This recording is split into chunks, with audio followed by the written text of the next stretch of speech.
భక్తి పరిమళాలతో ఒంటిమిట్ట శ్రీ కోదండరామస్వామి ఆలయం ఆదివారం సాయంత్రం ఆధ్యాత్మిక వాతావరణంలో మునిగిపోయింది.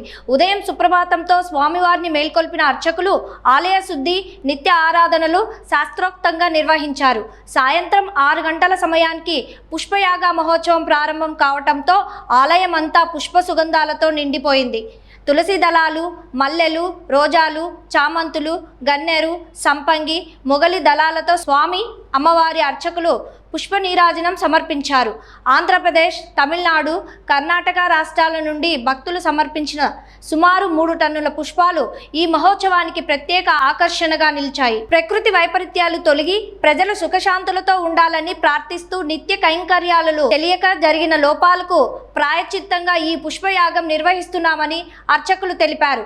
ఈ యాగం ద్వారా దోషాలు తొలగి శుభ ఫలితాలు కలుగుతాయని విశ్వాసం వ్యక్తం చేశారు. ఈ కార్యక్రమంలో టీటీడీ బోర్డు సభ్యులు Sadasivarao, deputy EO Prashanth, garden deputy director Srinivasulu, temple inspector Naveen, ఆలయ అర్చకులు పాల్గొనగా పెద్ద సంఖ్యలో భక్తులు హాజరై పుష్పయాగ మహోత్సవాన్ని భక్తిభావంతో తిలకించారు.